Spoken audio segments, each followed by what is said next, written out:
All right, what is up, guys? Welcome back to the HQMA Hour podcast. This is the first episode 1. We're here. Welcome back to it.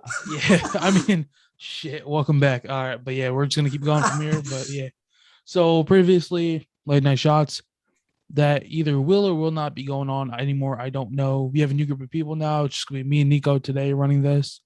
Hopefully, we will have Gordon DeSanta 133, Logan, all I see is memes, or Jesse Porter, Adam Gusky, defensive end, depends who's on it all. We don't know yet. So it's just going to be us today. We're just going to be doing a quick one. We say 15 minutes. It's probably going to be about an hour either way. So we'll say that. Yeah, HQMA Hour, episode 1. Yeah, Nico, you can get started. Introduce yourself again for the first time in the series. Nico. Oh, yeah. Yeah. I am Nico, the founding sole owner of Wrestling Meme Page, and the best meme page on Instagram. Because I don't make memes anymore. But all right. Now that we get into this, we had just a couple things planned for today. We all wanted to get Jesse Porter on to talk about the Greco side of things, because I know a lot of you are fans of Greco. I think really all I can speak on is 97 kilos and 130 kilos for Greco. So I'm not going to talk about this without Jesse. I don't know if we can really talk about this, but he may be able to do a preview for the finals for us. So the big thing we want to talk about, they started yesterday, Joe Rouse tweets towards John Stefanowicz. That's a big thing that we want to get into. Mixed opinions on this. I think we both came to an agreement that we're on Joe Rouse's side right here. Mm-hmm. So Nico, you can start us off just explain the basis of what happened. So if you didn't watch the Olympic team trials, Joe Rau and Stefanowicz, in their first match, Joe Rau was in on a few exchanges where it was going his way and it was stopped quickly by the ref. And there were a few other instances where it went Stefanowicz's way, where it really kind of either shouldn't have or would have gone Joe's way. And Joe made the connection that the ref is a Marine and Stefanowicz is on the Marine club team. I forget the name of it. And he made attempts to have it overturned, which USA Wrestling pretty much defended the ref through and through, giving him awards, in fact. Yeah.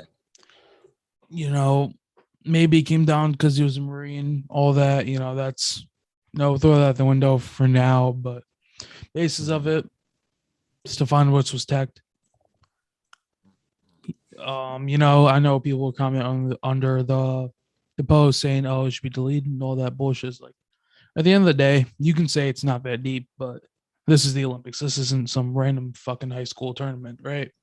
I still talk about matches I got screwed in high school. Yeah, I could imagine falling short there. Right. This it's the fucking Olympics. Like, it is 100% that deep. Like, there's nothing to say about it. Like, this would have been his last shot to go, right? That's just never gonna happen. Nothing can change that. And it's not like this is not comparable to Zayn versus Yanni, where the official just made a shitty call. There was pure facts to back it up that the official had a connection with them, and he was screwed over multiple times in the arbitration process. I said I don't agree with arbitration, right? Now, but that was for the Zayn Yanni case. Official makes a shitty call. That's what it is. You lost it. That comes and don't leave the hands of the officials match. However, at that level, arbitration, do whatever the fuck you want. That's up to you. Now here, obviously, there's literally no argument for Stefanowicz. Everybody's saying get over it is like, all right, like, fuck you. That's really all it is. No, you saw a couple world team members defending Stefanowicz as they have to, whether they actually agree with them or not, I don't think they were as much defending Stefanowicz as they were just not agreeing with him still talking about it. Yeah, obviously, I don't think it's just because he was talking about it. I think obviously he didn't come off about it in the most respectful manner. Obviously he was like, fuck you. Definitely, he was coming for heads. It's like, but at the end of the day, nobody's going to see it in the viewpoint that he does. It's like, you have to imagine yourself in the situation, not as an outsider looking in, right? Put out multiple posts on it. Is like, Yeah, like if I was in this position, fuck Stefanowicz too, right? At this point, it's like, yeah, I'd like to see him succeed because he's our guy going to Tokyo, right? So it's just multiple sides to it, you know. You know, it just I, is what it my, is. I definitely agree with Joe and all, but my one thing is at this point, like it's been through arbitration, like nothing is going to happen Yeah, from comments on you Twitter know, and Instagram. it may be just him just ranting. You know, maybe he needs to get it Mhm. out. Honestly, it's like just let the man do what he has to do at this point. You know. Yeah, I'm not speaking ill on him. I'm just saying, Yeah, like, objectively, it's not going to have an effect. yeah. No, that it just kind of is what it is right now, but it's not much to say about it, right? So I think that's all we'll really talk about this. I don't think there is much more to say. That's another reason why we did want to bring in Jesse to talk about this. Obviously, a guy who's I think is trained with both of these people. I know it's like at the end of the day, people are talking is like it's like stick up for yourself. Like people are mad at it because the dude stood up for himself and said something about it. It's like, all right. So next topic of discussion: Penn State heavyweight, former Penn State heavyweight, now looks to be playing football at Penn State. Seth Neville's. You know, I'm obviously the Neville's family. No newcomers to Penn State. You know, they've been there for a while. Seth did unfortunately lose a starting spot to Greg Kirkfleet. It was expected. I don't think anybody really expected anything different. You know, Neville's is a four-time California state champion at heavyweight, probably one of the most dominant California wrestlers ever. That was putting up there, you know, with guys like Isaiah Martinez, Evan Wick. You know, let's played football until his senior year. I was told just to focus on wrestling, obviously transition to college. I think, you know, first glances, I think it's the best thing he could have done, right? Because we don't know what's going on. We don't know if he just didn't feel the need to wrestle anymore. You know, like I mean, because if you you know are a this two now, sport right? athlete, huh? Yeah. See, like if you were to put in the shoes, like you win a national title and you had the chance to go D1, would you do it?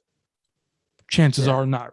Yeah, you would. All right. Oh, wait, what were you saying? Like if say, okay, let's say just me personally, if I were in, if I win a D2 national title and I have the opportunity to go D1, chances are I wouldn't do Oh, it. D2 title. Oh, Or yeah. D3 NAI. I mean NAI is probably a little bit different, but if I win national Mhm. title, I most likely just wouldn't transfer schools at this point because I've been there for so long. It's what Yeah. it is, right? He's a good ass football player. There's no denying he was a big fucking heavyweight. You know, obviously a guy who had to cut a little bit, Mhm. bulks up to 300, a little bit over, maybe. You know, he could get on the starting line in a couple years. You know, obviously we saw this with a couple guys. You know, back my senior year, yeah, Nash Huntmaker from South Dakota. You know, now he's in Nebraska. He quit. Number one heavyweight in the country, right? He quits wrestling, goes to play football. He's like 330 pounds with six pack abs. And it's just, you know, a demon, honestly. So yeah. I think he'll be successful. Yeah, right. Just same thing as Adam Gunn, right? Elite athleticism combined with elite size. Obviously, you don't need as much athleticism or as much size at the college level. But yeah, what do you got to say about it? I was starting before. If I were a two sport athlete like that and I didn't have my spot in one sport, knowing that I wouldn't get it, I would try to focus more on the other too. Like it makes sense. Yeah, and especially in a position like that, because I know it's like, oh, it just seems like he's kind of giving up on wrestling. But at the end of the day, you have to realize, just from what I've seen, Kerfley just outclasses him as an athlete and a wrestler. You know, this is a guy who's going to be going with Gable Stevenson, most likely in the national finals next year, and for the world team spot if Gable decides to stay. Now, I can confidently say there's a good chance he does take the national title next year in the world team spot if Gable leaves. So, you know, Kerfley's no stud, right? Neville's very well could have been an All-American. He has a win over Tate Orndorff, who placed eighth, and Greg Kerfley placed seventh, so theoretically you could put him at number 7. However, that being said, you got to get on the lineup to place. And that's just things we saw, right? Going back to his older brother, Nick Neville's, and Anthony Cassar. Know what happened? Cassar bumped up from 97, went heavyweight, took the spot. Cassar won. There was no. He just won, right? You could also go as far to say that Neville's would have been the guy in the national finals against Gable if Cassar didn't go. Right? Yeah, you never know how close yeah. that is in the practice room. Yeah, and that could completely change a bunch of things, right? Because we could be looking at that and it's like, right, and that could have convinced Gable to say, "Oh, I'm staying. I'm being a 4-timer." Mm-hmm. Now it's like he can't be a 4-timer no matter what. 1 year taken away to COVID. 1 he plays third. Yes, can be a 3-timer. Yeah, that's cool. But it's like if he takes Olympic gold or any Olympic medal in general, it's like it comes to a point where it's like, okay, I've achieved as much as I need to. I'm going to WWE. I have this ticket value on my name, and let's just go. Wasn't there something going on with him and MMA? Yeah, I know there was. I genuinely just can't see that happening. Mm-hmm. I don't know what it is. I just, if he goes MMA, he goes MMA. He's just going to need more time. They said something was signed. I'm not sure what exactly. Yeah, I think that's more. I didn't really look into it. I think that was more just a brand deal or something like that. If there is, we will make another episode on it because that's pretty fucking big. But I did not see too much about that yet, so I don't know what to say. Yeah, that's really it about that. I don't know. But yeah, overall the Neville's take, I think get him in the weight room, get him in all this, get him big as shit. I think he can be a star by junior year. That's bold on my part, but he'll be a starter by junior year. Not really know Penn State football too or any. I don't either. I'll be honest, but yeah.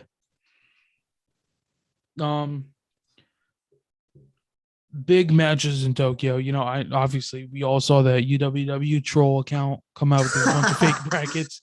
Gilman versus Guyev, round 1. Bajrang versus Haji Aliyev. Round 1, Rashida versus Odaguro. Sidkar versus Dake. Taylor versus Yazdani. Snyder versus Mohammedian. And Taha versus Gable.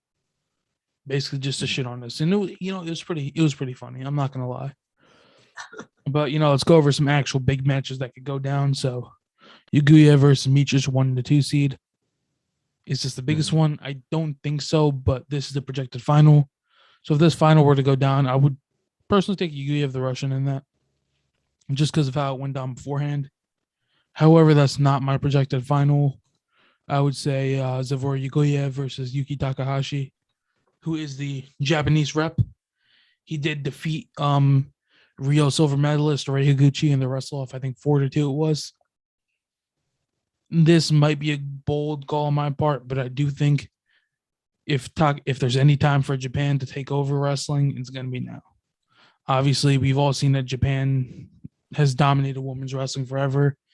It's hard for me to see that that's over, especially with the Olympics in Japan. You go, which was the most dominant country in wrestling in 2016? Everybody wants to say it's Russia, it's Cuba, because Lopez, all this.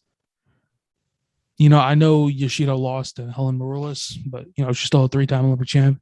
And Kiori Icho made history in Rio, claiming her 4th Olympic gold medal.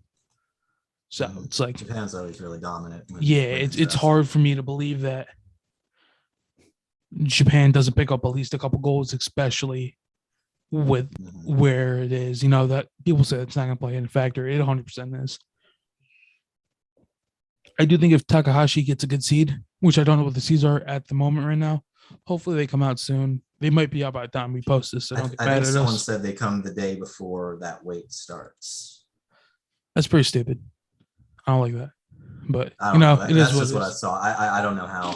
Yeah, I think the only matchups I really would be mad if they happened are Taylor versus Yazdani, Dake versus Sidkar Chimizo. I could 100% seeing Taylor and Yazdani going down first round again, just because I feel like I think we dodged a bullet at 97. Snyder is guaranteed on the opposite side, Sajalive. However, if he pulls Mohammedian or Sharifov, that's where problems come into this, or Saratov also. Taha and Gino, we know. You can say whatever you want. Gable can beat them, whatever. It's not a draw anybody wants. That those are just the facts of it. Mm-hmm. But yeah, let's go back to 57. If Takahashi can put them together, I wouldn't be surprised if he wins it. Right. Mm-hmm. Now we can go to 65 kilos. Your top two seeds are Gazmarad, Rashidov, and Bajrang Punia. You know, you have Haji Liev from Azerbaijan, Tavanyan from Armenia, and Takuro Otaguro from Japan. Again, you know, we talk about it. Otaguro was not that far behind Rashidov. You know, could he clutch up and let them go 2 for 2 just to lead off? Right? Because if you look at it, they don't have any real competitors in the rest of men's freestyle. Mm-hmm. 74, we all know it's Dake Chimizo Sidikov. 87, it's Taylor Yazdani, maybe Knifenov coming in through. You know, 97, that's a battle of Saji Live, Mohammadi at the top, Snyder and Sharifov, maybe Konieto from Italy and a bunch of other guys at 97. Heavyweight most likely to be a battle between Taha and Gino who can get done, then Zer and Gable for whatever. Or, you know, maybe somebody pulls an upset, but it's wrestling. Japan, like it's hard for me to pick against Otaguro. I will take Rashidov over Bajrang. Depending on the brackets, I do think Otaguro is going to get placed on Rashidov's side of the bracket. Mm-hmm. But that is what I'll take. You know, it hurts me to say Bajrang's going to lose. You know, I do think if he ever puts it together, it's going to be now, though. The last time he wrestled Otaguro, he lost to him. Yeah, I know. I think he beat him too before. It just kind of depends on their matchups, right? You know, I doubt they're going to give Bajrang Otaguro, though I just don't feel it. You know, I know it's random, but it just seems like they're kind of throwing a lot of guys to the Russians right now. I do think Rashidov is going to be my choice no matter what happens, but no, that all comes to it. I was watching some drilling footage of him today. You know, it was like all these Russian wrestling pages. It was Wrestle Dagestan, and I saw Rashidov was looking good. You know, he's typically considered one of the weaker links on the Russian team. Him and Yuguyev, obviously, you know, we have the hammers at Sajilayev and Sidikov right there. I mean, he's considered on the Russian team is still pretty strong. Yeah, I mean, yeah. But yeah, now as we go to 74. You can spin this whatever way you want. You can say, oh, we have beat the best. Again, I've said this multiple times. You don't want Zidkov round one. You don't want Dake run one. You don't want Chimiz to run one. You know, to put these guys against each other, just saying Dake's going to beat him doesn't justify anything. You know, because Russians are looking at this the same way. It's like, this is not a draw you want. Italians, Cubans are looking at it the same exact way. This is not a draw you want. You know, I've said it. I do think Chimiz is going to win. People are going to hate me for that. I know mostly everybody has either Dake or Sidkov. You know, this is a gamble on my part. You can either go very well or very bad. I do think that if Chimizo loses, it's going to be Dake, though. I don't think Sidkov's winning it. I've said that.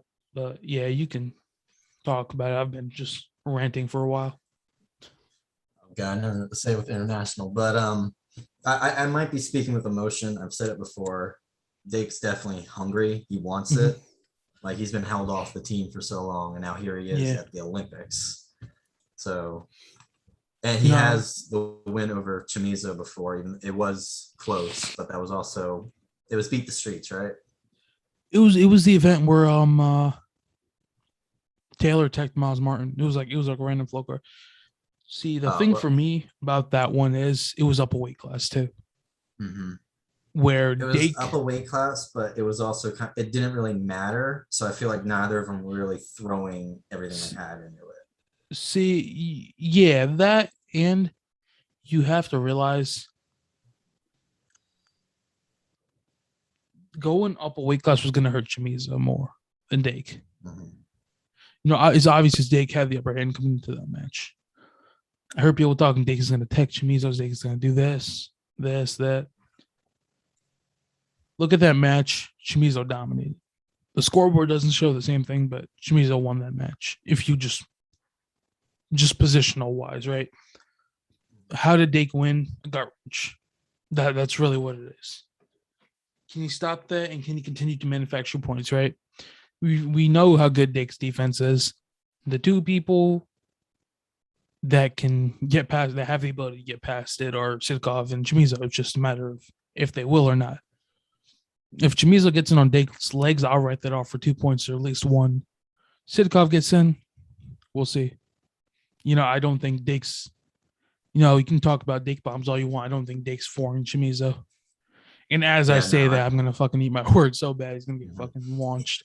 He wrestles close matches with the big guys. Like, you don't see him trying to throw up big points against Burroughs. He kept it real close with him. Yeah. It's how do you beat Chamizo? Who's done it consistently? Jordan Burroughs. How has he done it consistently? Speed. What's Burroughs' main moves? A double leg. What can't you scramble out of? Double leg. We know Dake's a defensive guy. It's going to be interesting to see. That's really all I can say. I genuinely hate making picks because obviously your picks are never going to be purely based off stats. There's something that's going to be based off emotion. And it's kind of whatever. But yeah, I know your pick is Dake. I would be happy if Dake wins. If Dake takes bronze, that's only going to hurt Burroughs even more. It's like if Dake dominates his way to gold. I want to think about that. Yeah, it is what it is, man. At this point, for Burroughs' sake, I hope Dake wins it. I hope he texts everybody in the bracket. It also comes to that, it's like, how could have Burroughs done in this bracket? Would have Burroughs placed? I don't want to be that guy, but I think Burroughs was behind both of them. It's just a matter of they can get past them two right now. Because it's like, what you have to realize, like, I know you said he's hungry. I'll make a quick point of this. Sidkov will most likely not have that spot in 2024. That's what's so crazy about rushes. They're so deep at these weights. It's like, it's hard.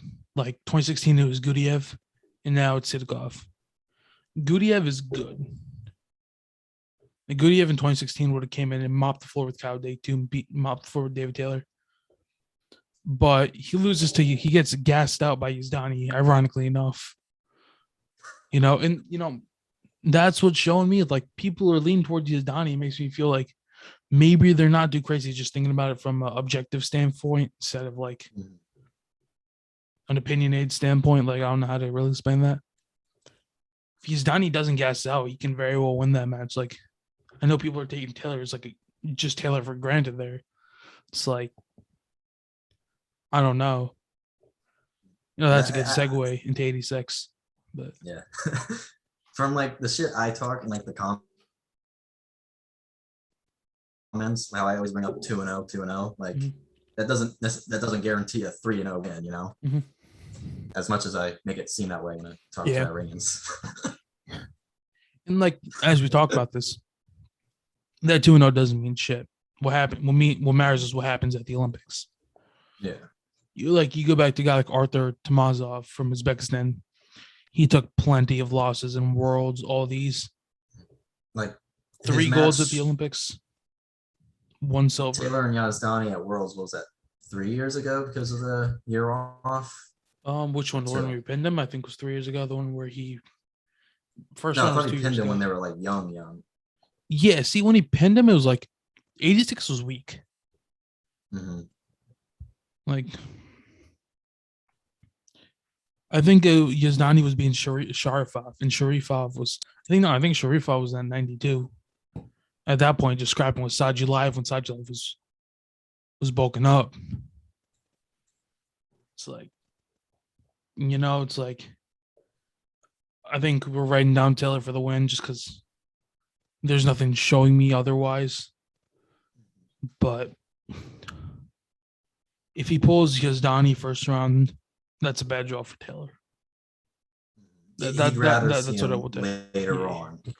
I do think that Taylor is also, people underestimate Taylor's gas tank. right? Every time Taylor has lost a match, it's been early. Except for Burroughs, obviously. That's what Burroughs is known for, sprints at the end of matches. You've seen him lose matches. He loses them with early takedowns, right? Kyle Dake matchup, he came out early. He got tired. He didn't really get tired, just kind of got points put up on him. Bubba gets pinned. International matches, it's just that you look at his match with Yazdani. Yazdani putting up points early. Like it looked like Yazdani was dominating. And who's to say Yazdani doesn't put up 5 quick takedowns or a takedown and 4 quick guts and just ends it. Yeah. And do I think that's gonna happen? No, I hope not. But yeah. From what we've seen, there's no particular reason to think that. But yeah, I just that can happen. And from what I'm seeing, also there's no reason. Yeah, I don't think there's any reason to really count Yazdani out though. Like I know people are, but people are acting like Yazdani didn't win 2 world titles and a whole ass Olympic title. Taylor doesn't have an Olympic title. Same thing with Chamizo. People are a 1-point loss can very well go the other way. Like next time, that's something people forget. Just kind of write off Dake to dominate the next time. In realisticness, being realistic, that's probably not going to happen. 97. Let's talk about something most people don't want to admit. Snyder got lucky in 2017. I was at it. Snyder got lucky in 2017. As much as you want to say it would go the other way, it would have went the other way in 2019. It would not have. Snyder got lucky. I don't want to say luck, but I don't want to say lucky, but like fate was definitely leaning towards Snyder because Sadulayev was going up in weight. He was trying to challenge Snyder because it was one. Props to Sadulayev. Like that shit takes balls to do. Like there's nothing else to say about that. And he knows he would have mopped the floor with 86, right? Or 92 for that matter. Snyder got a last. Not a lot of people would have done it. Snyder got a late takedown. I hate being this guy, but let's walk through it. Like I love Kyle Snyder. I don't want to be like that, but Snyder was the worst out of the 6 Olympic champs in 2016. That's just how that is, right? You got the best. Sadulayev, Suslin Romanov from 65, Yazdani, Konchegashvili. No. So Romanov, Taha, Konchegashvili. Right, and then we have Sadulayev there. We have Snyder shit, my bad. But, obviously that doesn't mean much, but you saw people going 86 was more populated weight, right? I wouldn't even put Jaden Cox in the mix because he was so new back then, but now Jaden Cox is a good win, right? Then you have Sharifov there, Sadulayev there. Sadulayev dominated that bracket. Right, and those are going to be some of the same guys back in 97 this year.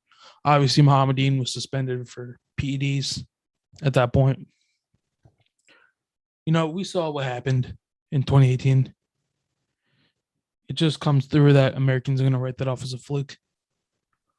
Which, maybe it was. Maybe the pin was, but... It's easy to write off a pin because they just kind of happen. It also comes to the fact that Sadulayev has reaffirmed that he is the guy in 97 to beat.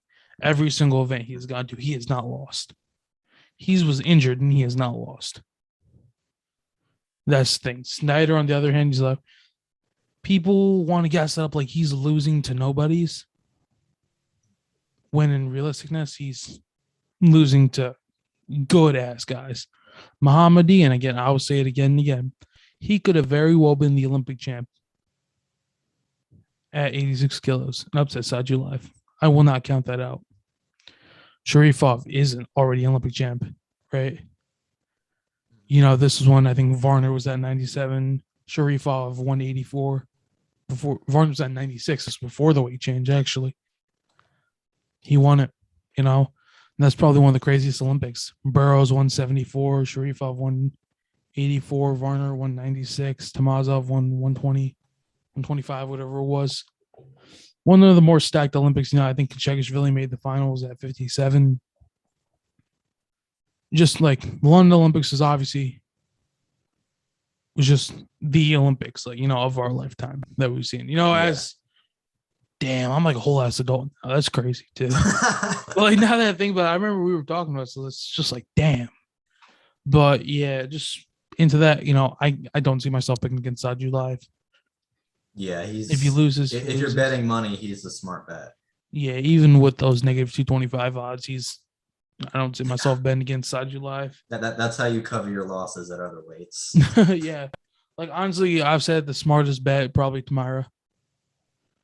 Mhm. But it is what it is. Yeah. I will say it again, she's the most dominant wrestler in the world when it comes down to Yeah. it. Then Mhm. Saju live. But Saju live I'll still put down pound for pound best, just going into it. I'm not even gonna respect the argument that Dake would beat Saju live, like the bullshit this kid said in my TikTok comment section. He's like, oh my god, this kid I better can't hope even he believe doesn't that's the meet thing Taylor or people would Dake. I'm say. like, oh my god. It's like, do you Like, not realize how big Saju live is? Saju live is yeah, for bigger, one, he's so faster, much and bigger. stronger. Yeah. Like he Mhm. literally has Jordan Burrow speed. Like it is scary. And like I'm not even exaggerating at that point. Like he can scramble, and people don't talk about how technical he is. Mhm. Like, and he's just like he will gut you. Like the thing is, like I don't know what it is. Like I was looking at this today too, going back to Russian, big ass fucking Russian people. Have you ever seen a picture of Karelin where he's making like this tough guy face, like flexing? Mhm. It's always him like smiling. Oh yeah. And I don't know why, but that shit was scarier than anything. The only one I can think where he's not like, or the only one I can think where he is like that is like the one famous picture where he's like, "I'll Yeah, and launch the obviously dude." that's a Yeah, big ass dude he's trying yeah, to lift. But like you look at him, and I he's mean that. wrestling Matt Ghaffari, like our guy in the 1996 Olympic finals. He has this dude Mhm. just casually lifting, he's smiling. He's like the fucking get. I'm like, yo, that I don't know what it is, but that just shows how badass he actually He's an was. absolute freak, like Yeah, like in every positive way. yeah, like honestly, that just That's speaks being taken towards out of legacy of context. Rulon more. Like it comes to the point, I know I say this every time, but like Rulon's legacy deserves to be there, right? Mhm. I don't think, but it should not it overshadow what Karelin has done. Mhm. That's mainly what I say about, like, I don't agree with like, oh, it's fuck Rulon Gardner. That's bullshit. Mhm. You know?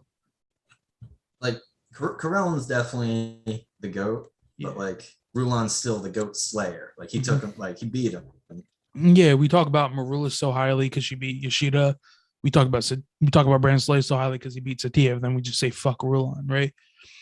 Just because the dude, his life just fucked him over afterwards, right?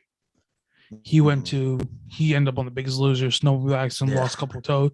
It's like, I remember, I didn't know he was on The Biggest Loser, and I yeah, was like trying to look up pictures of him one day, and I pull up like all the yeah. pictures of that. I'm like, oh He was god. on like I genuinely watched it because he was on, and it was just like, wow. Like after actually talking to the dude for a little bit, you start to realize it's like people from the outside, how little what they say actually matters there. And it's just like, damn, like if you actually look through just like half of the shit that dude's actually been through, like it's fucking insane. Like, you know, it, I don't even know. It's just something else. But yeah, like enough of me going off about that. 125 kilos, the American Gable Stevenson will be looking to crash this bracket, possibly take home a gold medal of his own. Whatever he does there, he does. I genuinely don't know what to tell you. Same thing with Amir Zare from Iran. He's going to be looking to do that. People going to talk about Zare like he has no chance, but the way Americans look at Gable Stevenson, Iranians look at Zare. That's how that is, right? Mhm. But you know how crazy Iranian fans are about wrestling. But I think at this point, I do They're my agree that favorite. Taha and Gino are number one and number two until proven otherwise. You Mhm. know, how I think that matchup will go, Like I I mean, think, Taha is the returning yeah, Olympic champ. Like, I think Gino's beating him at Worlds every single year. oh yeah, However, I will say this: what other countries do very well that we do not do is peak. That's why Penn State dominates because they know how to peak. And that's why Iowa does them because they're always consistently good. watch it now. Like you put Iowa right here, Penn State might start off here, then they're always going to peak at the end. Iowa may just be gradual. That's all it really is, right? Mhm.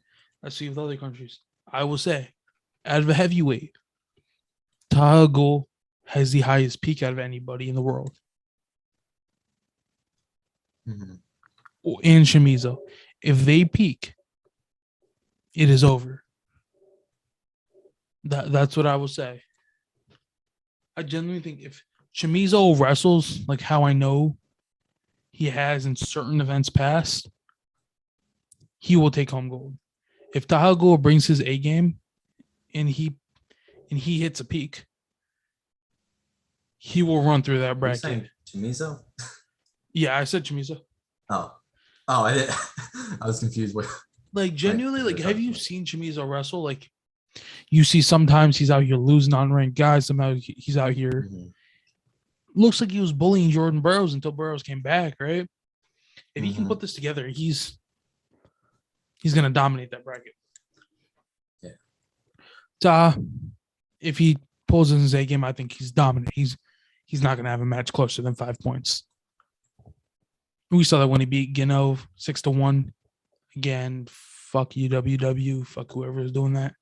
That match should have not been in the first round of Euros. Literally two of the greatest heavyweights of all time put them together, but do what you gotta do. Let one of them home runs. I don't agree with that, especially with True Second, with no True Second, which just kind of seems like bullshit to me. Yeah. As we talk about that, right?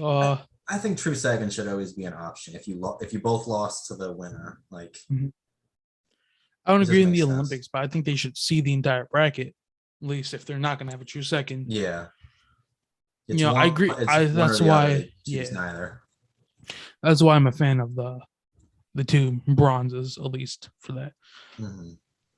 But the Olympics is obviously more important of an event than Worlds or some Euro bullshit. I'm not as sure about the two bronze. Like that never made sense to me. I always thought just have them wrestle. Like you got the two. Yeah, I guess. It just seems like you're stopping just one level early. I think it's more. I think it might have point something to with do with the repechage coming in somewhere. I really don't know. Genuinely, it's kind of what it is. I mean, I've never wrestled in a bracket like that, so the whole thing's pretty foreign to me. Because you know how Yanni lost and wrestled back to win gold, and this is like, all right, because they had a whole round robin earlier. Yeah, it's kind of just whatever, I guess. I think 4 people at a weight class just kind of makes it different. I don't know. I've been an advocate for a 110 weight class and then make it 130 at the end, but you could see that genuinely. I'm not sure. I'm not the one to really ask about heavyweights and all that. No, like 97 but kilos yeah, is 213. It definitely is a very big gap between. Because who would be there? No, that was kind of like whatever. But if Taha does win, I think that's we talked about. Will he unlace them? Will he leave them on the mat? Mm-hmm. Most likely. We already saw Vladimir Konchakishvili retire. He got COVID, couldn't complete it last chance. Just to, COVID ended that man's career. That's it's sad to see. He's gonna go down as one of the one of the better Olympic wrestlers ever. Silver medalist, gold medalist, couple-time world champ. He's proved what he needed to. He came off. He lost to Yanni. He lost to Ironman. Not two great losses to have on your record. As a guy of that level, he retired. Another guy, Sharifov, will probably be putting them down. I think Gino has another cycle in him. Will Taylor, Sorry, I was just trying to look up ages while you're talking about Yeah. them. Yeah, I'm thinking about Sharifov like is pretty Taylor's like old compared 29, to the right? others. Or Dake's 29. I don't know.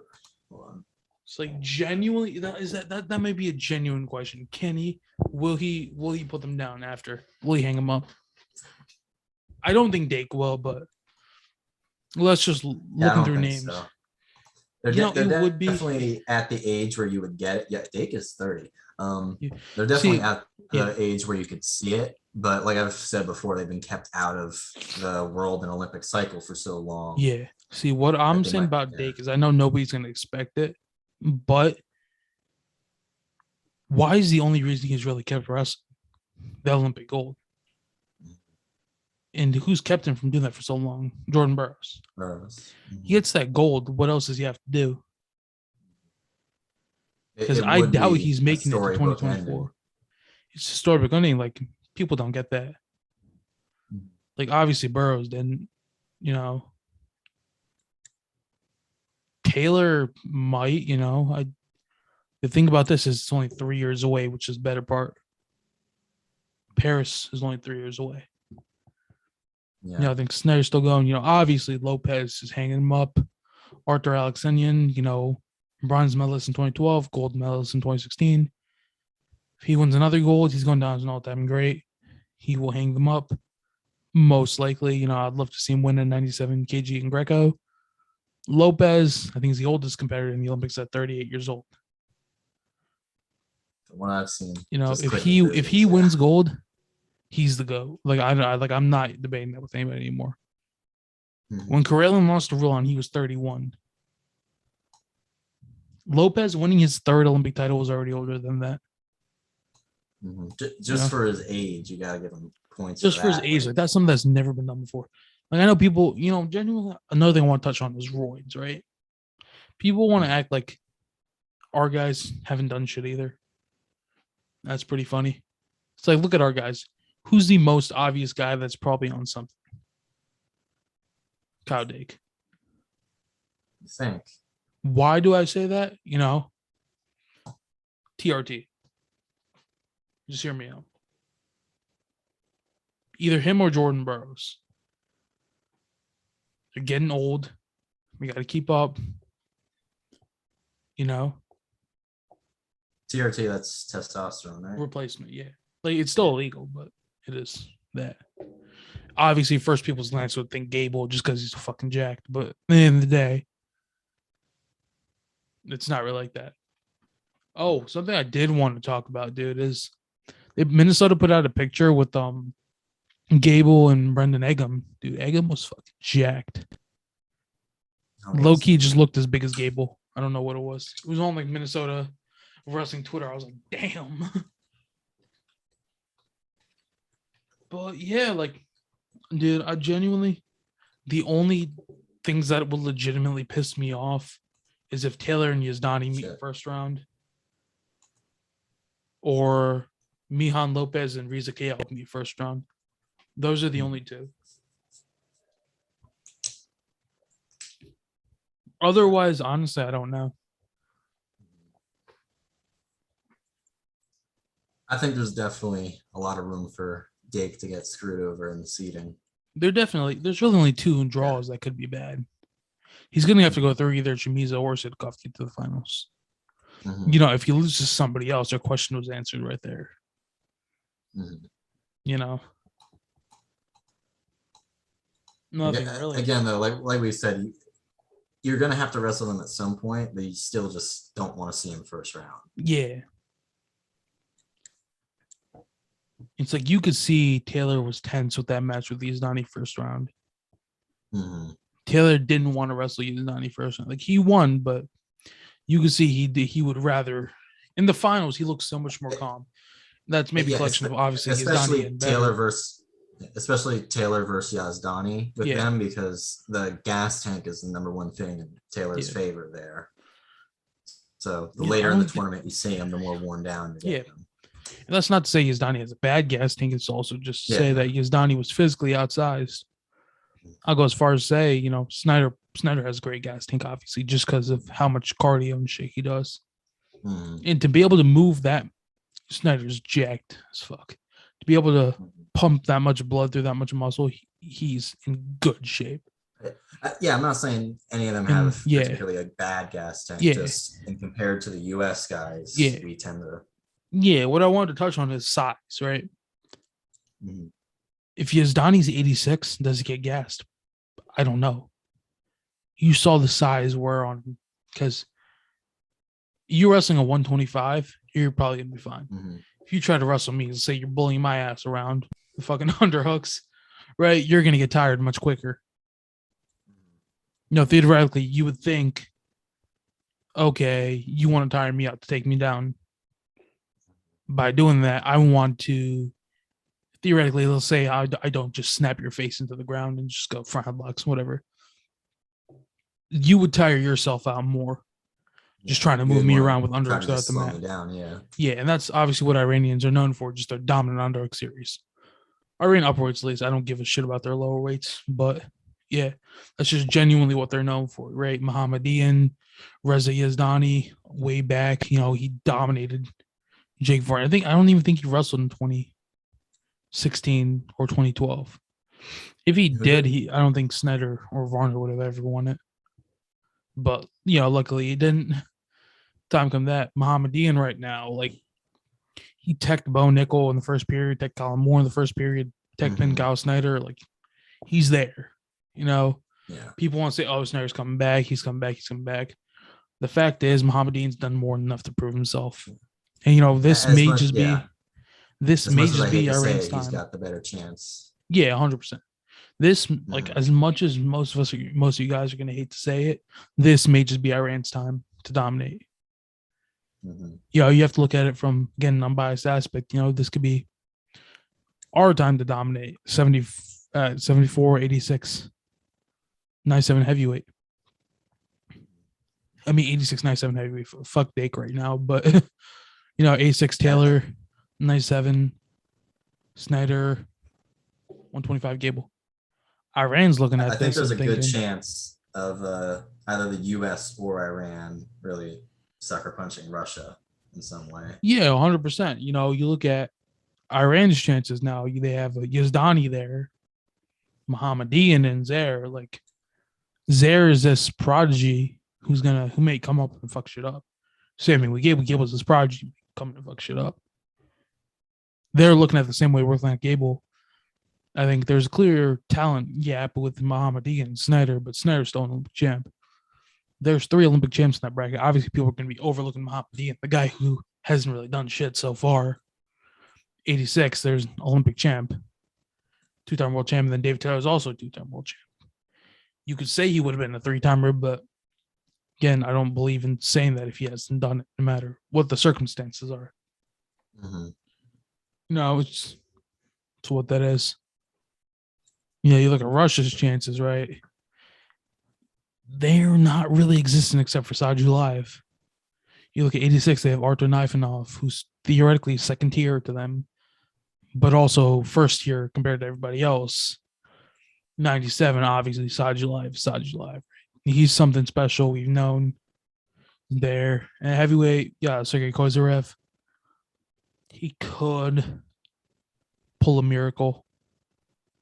On the podium, he could pull something. He was doing good against Ta in the Euro finals. Obviously, his length and pure size helped him until he started getting mad. He started getting bullied around late in the match, getting cautions, Taha screaming in his face because he smacked him. There's a bunch of crap like that, but I gotta watch that. I didn't see that. it wasn't anything crazy, but it was a good match. Taha, this guy's gonna have quick takedowns and then he's gonna kind of just chill, right? It's like it's obviously something to watch out for. I think people are gassing up Rush to a point where we almost forget that we're always looking up. We're never looking back, for the sense that there are people right on our ass. Mm-hmm. This isn't, we see a guy dominate in our country where they're just going to dominate the world. Like there are other heads coming in. And then we tend to just shit on our own guys when they don't perform up to expectations. Like you were into wrestling more than I was in 2016. You could see how much shit Jordan Burroughs would get. for, obviously, like he said himself, he didn't perform. Obviously he lost to Anya Argudiev in the quarterfinals. That is what that is. Even as a gold medalist, sometimes shit doesn't go your way. But Yeah. he got teched in the wrestlebacks by a guy from Kazakhstan, I think it was. There's obviously something to be said. I will say you're nobody to critique that if you haven't been on that level, right? One thing I do want to say is it wasn't my take from it, but I did kind of look back and it kind of made sense. Somebody was talking about how he seemed almost concussed after the first match. He did take a few hits to the head at one point, and he kind of seemed disoriented and out of it. So that might have played in the wrestlebacks. It might have been that. I don't think we'll know unless Burroughs ever said something publicly himself, which I don't think he did. But he didn't look like that. Wasn't Jordan. That wasn't the normal Jordan Burroughs in that match. Yeah. I don't know what it was. If it wasn't concussion, it was nerves or something. He wasn't him. Yeah. And I'll be honest. He did that to himself with Gudiev. He pushed him first. People are gonna spend any way you want. Like he pushed him first. You did what you did, and you paid the price for it. Like I get assert your dominance, but it's the Olympics. But Burroughs is a bit of a bully in some matches, like kind of like almost in a mean way. Like in one of his matches with Taylor, he like flipped him up like after the takedown. You can see because Taylor is getting mad. Like you can see when Burroughs comes to the point, like you saw him versus Dakin that second match, there was something off. Right? He just kind of looked to not fight off takedowns as hard. And he was just kind of like, he was in his own head. That's like the best way for me to put it. I don't think Dake's getting into his head, but he knew, he always had that little bit of doubt that it may be the end. And I think that's what causes it to be the end. Like, I would not be surprised if Burroughs comes back next year and beats Dake. Like, it could happen. Right? Yeah, like there's an amount of pressure when you're the king and everyone's coming for your crown. And he's held it off for over a decade. Like people want to gas Kyle Dake and all, like and talk shit about Jordan Burroughs, but Burroughs dominated him for a complete amount of times. Like, yeah, he had one of the most like impressive reigns at 74. We thought Burroughs was vulnerable after 2016, 2017. He does it in 3 matches against Kyle Dake. He loses the first match. Then we saw a new level of Jordan Burroughs come out, and he did it. Right. I don't know where we're going with this conversation, but it's kind of interesting to get into. Just talking about, I think a big one people don't talk about is like, I'm obviously sure you've watched it. You got Kyle Snyder versus Jake Varner, right? I haven't seen that in a while, but I have seen it. Yeah. Obviously, that was a big one, And people kind of took it 2 ways. Varner made the team 2015 over Varner. Snyder made the team 2015 over Varner, won a world championship. Varner's the Olympic champion, right? It like Snyder beat him. That's what that is, right? And that just kind of set up the whole Cinderella story for Snyder. That's what people don't really look at. Some people are either hung on to that in the sense that like, oh, Snyder's going to beat Saji Live, Snyder's going to do all this, Snyder's going to do all that. Or they just completely disregard it and look at Snyder. It's like, oh, he's lost to fucking nobodies and all this shit, which he really hasn't. I've disproved that multiple times. It's like, oh, Cox should be our guy. And those people were probably the same ones that picked Bo Nickel to beat him at the World Team Trials, which is like, no offense to Bo Nickel. Like, I love the dude. Like, I'm a Penn State fan. That was a joke. Anybody he picked. Like, he was not being Jaden Cox. Like I've said this before. Again, I love Jaden Cox. Humble ass dude, but his fans probably the most toxic thing in the fucking world. Jaden Cox fans, Spencer Lee fans, and Gable fans. Like at least the Sando fans know it's for the fucking meme. But like these guys, like Gable fans are the most toxic fucking thing in the world. Spencer Lee fans are just slurping on his dick so fucking hard. Anyone that really rides for like a wrestler that hard they're something. It's like you look at it and it's just like, all right. Cox is probably one of the most accomplished college wrestlers of all time, 3 championships and 5th place finish. You saw he transformed into a different beast after that sophomore campaign. Snyder took him out in the semis. Morgan McIntosh took him out in the consolations. He placed fifth. Came back to just get shit done. I don't believe he elevated himself to a new level after he got on to the senior level scene. I think he was there after that loss to Morgan McIntosh and Kyle Snyder. But this is the way people look at it, because people don't give a shit apparently about an Olympic bronze medal. They are looking at Snyder a weight class up, who won it. Snyder was like the golden boy of USA wrestling then, after Burroughs didn't perform, right? Molinaro lost to Chamizo on the match to place. Tarvell got a lot of people don't really talk about that, how Molinaro was like right in there with Chamizo. Yeah. Like, that was a close match too. It shouldn't have been close. Like Chamizo was obviously younger at that point, but Molinaro's was underrated. Especially Molinaro's gauntlet run, dude, at the trials, taking out Metcalf, Logan Stieber. I'm pretty biased. Like, I'm a big Molinaro fan. I watched him wrestle when he was like in high school when I was like a little kid, but like, dude, I'm from Jersey. That was impressive. That state final with Frank Molinaro and Jordan Burroughs just like ingrained in my head. Mm-hmm. Like, I was never big into wrestling in my freshman year, but I got so much into that. Like, even though I was ass, like coming into that, but I've seen like every match there is to see, right? And then Metcalf again was like this. Was even like comparable to like fucking Voldemort when you like in Harry Potter. Like when you compare that shit, he was feared. Like that's not a guy you want. Even said he was scared of him. Like, yeah, like he's not a guy you would want to wrestle. And Molinaro took him out. Caldwell I think said it best. It's like, I broke him, and Molinaro finished him. I'll be honest, I don't like Brink Metcalf that much, but I know you're an Iowa fan, so I'll let it slide.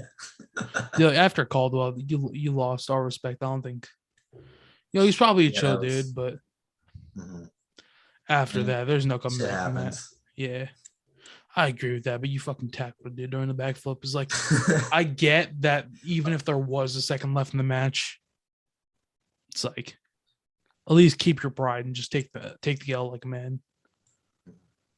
Like that's the only reason I defend it, just because of the time left in the match. Yeah, but if he did the flip after, complete asshole, fuck him. But yeah, it's like but you have to, I agree. It's like it makes you look. It is an asshole move, but it's a bit more defendable. It's a bit more defendable, yeah, but like your pride's gone at that point. Yeah. Like, you showed that you can't, like, how someone takes a loss shows a lot more than how they win. You saw Gable being a complete jackass his freshman year to guys. Like, it would be the things that people would defend because they wouldn't pay close attention. They was look at, oh, he's beating his ass, do whatever the fuck you want. He's like, you see him pushing guys randomly, just like guys get into referee position. He's like, oh, pushes them down. It's like, hey, move faster, some shit like that. And then he loses to Kassar. He's like, all right, good match, whatever. And he continues with it, Yeah, that's what I've said though. Like, if the clock's running, you can be a dick, but with in referee position and stuff, that's a bit much. Yeah, he knew. I don't agree with that, but it's cool. I guess I still don't agree with that. I mean, I was like, I get, like, if I were in that situation that Metcalf was in, I would want to do the exact same thing. Mm-hmm. I wouldn't do it for that sole fact. I mean, sure. I know it's a dick move, but I think like if you would have, just because, like I said, the time. Yeah, nah. If you looked at the announcers though, they were biased. So Caldwell just needs to get off the mat and stop celebrating. Just be more professional. While Metcalf is the one who knocked him over doing a backflip, but that's cool. Yeah. I'll let you have whatever I'll let you have it. Oh, your dude still lost to a one-legged dude. Just remember that. Let's not talk about that. No. Oh my God. That one this comes to things like It's like, how are you gonna say that that's an advantage? Like, come on, dude. Like take Mhm. Gable Steveson, chop off one of those man's legs, and I will gladly wrestle him. I'm. I mean, You think I can win that match? no. The one thing Nah. with it is I do see how the advantage that people are talking about, Yes. because for one, it's a lot of weight that you're missing and you still do have a leg. And also, if you do look at one point in the match, he goes for a switch and there's no leg there for him to grab. Like he just falls. I was like, yeah, It's like it my will come favorite back. moment in the match. It will come back to my take is always fuck Iowa. But even when you talk about this, can all be countered by saying the dude walked out to the mat with crutches. Mm-hmm. He cannot walk. You lost to a dude who could not walk. Yeah, That's the fact. That one I'm no longer an Iowa. And you fan can for, spin just for whatever that way you match. want. Like Just Matt for that McDonough match. was a good wrestler. Matt McDonough was not a nobody. Like he went on to win national titles. Mm-hmm. He was the defending national champ. Now, Spencer Lee versus Brandon Gorney, on the other hand, I remember some dude said, "Oh, Spencer Lee said it's an advantage." Yeah, no fucking shit. He wrestles for Iowa. It's like, yeah, I'd be defending my guy too, and he just beat a dude from Arizona State. Like I do want to kind of take back some of my words. I don't want to say it's just an advantage. Like there's definitely advantage. Oh yeah, no, 100%. More heavily on disadvantage, but you could see points where it did help him. People tend to get. You have to realize, it's obvious you're gonna have bias in every take you make against Iowa, and that's not any fault of yours. You're gonna have bias for whatever school is like. Yeah. I'm gonna go all out and try to defend Penn State on that one. That one dual meet with us too was like, okay, if we had Kerfley, we'd have won, but we didn't. That's kind of the end story of it. Hopefully, you can't see these TikTok notifications popping up on my MacBook. I see it. Nah, just like in the recording. So I think it's recording the actual Zoom. They're just, I don't know how to turn them off. That means my shit's blowing up though. But yeah. There's someone who's gonna be listening to this like, oh, that was me. Oh my god, that's crazy. But yeah, dude, it's just like, damn, looking back at this. Like the crazy part is these are matches that happened before I started wrestling. And now I've looked so much into them. And what's the other one? Those 2016 trials were rough for Iowa. Now that we look at it. Yeah. I had to run back in my head. That was Daniel was Tony Ramos. Tony Ramos was Iowa, right? So was Daniel Dennis. Yeah. That was when he left Iowa. He left Iowa because of that. Because of the whole thing with him and Dan Dennis. Yeah. Dude, Dennis had a hell of a run. Did he place? I don't think so. He was close. I don't think he was close. I don't remember offhand. 57's always been a weaker weight for us. 57's literally just been the Iowa weight. Yeah. Cejudo in 2008. Yeah, the Brands brothers way back when. Who's 2012? Huh. Ramos maybe, right? No. Was it Matt McDonough? Hold on. Dude, I haven't got by that far. I know Dennis 2016. You could, and it's Gilman now. We need a Jamie like Joe Rogan look shit up. Dude, imagine we just got like a whole ass studio. Oh, that was Daniel Dennis. 2012. Oh, 2012. My bad. Yeah, I was at 2016. No, 2016 was Daniel Dennis. It's like, I'm telling you, that's all we would have Gordon do if he was with us. Just look shit up. Sam Hazelwinkle? I haven't heard of him, to be honest. I feel bad for saying that. Huh, interesting. Yeah. What are some other big moments in the Olympic trials? Damn. Which one or any? Just this one. I don't think I remember anything before this. Obviously, you can go back to John Smith or Bruce. That's like old. I think Rulon beating Matt Ghaffari in the Olympic trials is huge too. People don't talk about the fact that Rulon wasn't even supposed to be on that team in 2000. It was supposed to be Matt Ghaffari, and he was supposed to face Carell again in the Olympic finals. Rulon knocked him off. Like that was huge. A guy that was not a farm boy from Wyoming made Yeah, an the upset to biggest make the underdog Olympic team story. and knocked off the greatest wrestler of all time. You know, that's so fucking insane. Now that like just keep thinking about it. It's just like wow. And again, Rulon did in 2004 again against Jomio Byers. Like after almost dying, getting like toes amputated, he made a comeback and beat Byers and see, this is the Rulon had one toes thing. amputated? I think so. This is the one thing I don't know his full lore. which say I'll put down Rulon Gardner as American great for the sole fact. What he needed to do was prove that it wasn't a fluke. Him going back to the Olympics and picking up a medal in 2004 proved that. Mm-hmm. And, you know, that's all put him there. Brandon Slay, on the other hand, didn't. You know, he won that, like, let's be honest, like that gold medal. The guy pissed hot and he got the medal. I don't count that.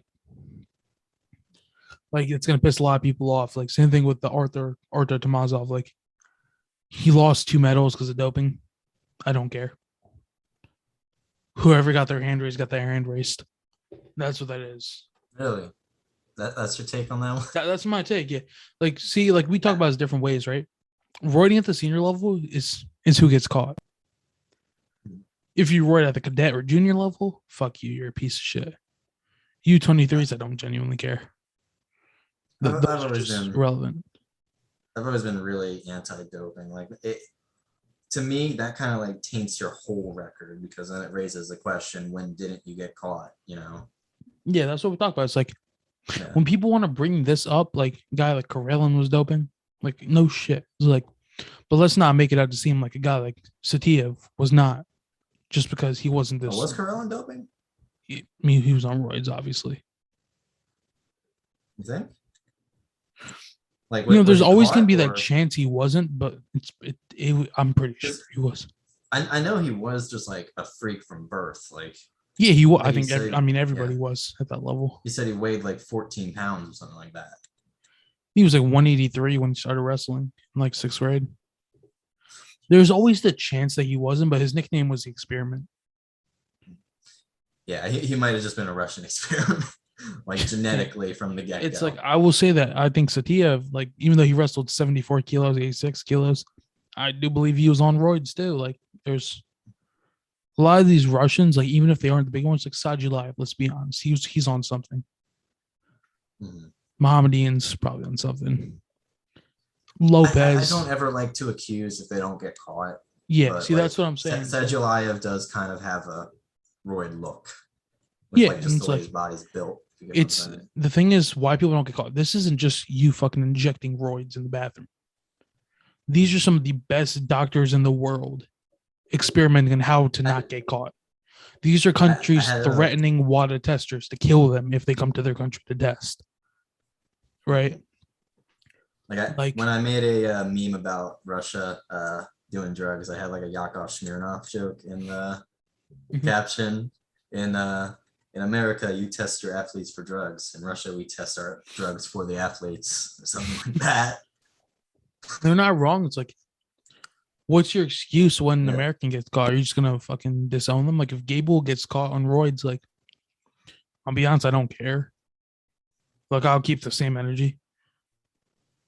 It's not I'm gonna completely. The rest of the country is gonna completely disown him. Just completely shit on him. I don't want to completely disown him, but it does kind of make you raise an eyebrow, like I was saying. It's because you have to realize, even when Russians, like, is Sadulayev being on roids his fault? Not really with Russia. Like, they kind of... Yeah, it's like, again, with Tomazov, like, really, was it his fault if your country forces it upon you? And that would take us back to Lopez's world titles they threw in 2015, 2011. It's like, is that really his fault? Like we saw Iran execute the guy Navid Afkari. Yeah, that.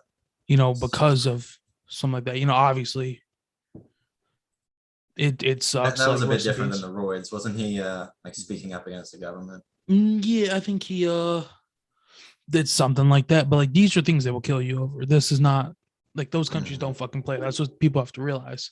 Yeah. And if it comes down to it, it's like if Lopez, there was a lot of money behind those matches. If Lopez didn't throw that match, who knows what could have happened? You think Lopez is safe because he's like this big ass 6'6", 300-pound motherfucker that's like literally like the most jacked freaking nature you can imagine. Bullets don't care about your weight class. Bullets don't fucking care. like countries don't give a shit. Like you can be one of the greatest wrestlers of all time. They don't give a shit. Money is what they're after. That's all there is to it. It's like now when you look at Riza, does that taint his? Like that comes to the like that's who Lopez threw it to, like, right? Riza Kayab, third greatest Greco-Roman wrestler of all, Greco-Roman heavyweight of all time, from Turkey. You know he's better than Taha Ghul. It's not been obvious. Do those two world records? Do those two world titles really count? Like I obviously want to go with my own logic. I want to go with my own logic. Yeah. Like I want to go with my own logic, like they count because he got his hands raised. But when I know pretty much for a fact that they were thrown and Lopez has dominated them so many times on other occasions, it's hard for me to say that. But it really doesn't matter in that sense, just in this sense, because look at Greco-Roman heavyweight, it's going to be Guerrero and Lopez and Riza. That's it. And then maybe you could throw a guy like Rulon later on. That's what it is, right? All right. Yeah. So, yeah. Anything really more to talk about, or? Nothing in particular that I think we had on the docket. Yeah. No, we kind of got off track. That's my bad. I was talking. Yeah, pretty that's off a long ass time. But yeah, it was a good talk. I think the people will enjoy it. So yeah. We renamed the podcast. I think it picked up towards the end too. Yeah, I mean, yeah, I guess. Yeah, so thank you guys for watching the HQMA Hour episode 1. This has been it. So thank you guys for watching. We'll see you guys again next time. Peace.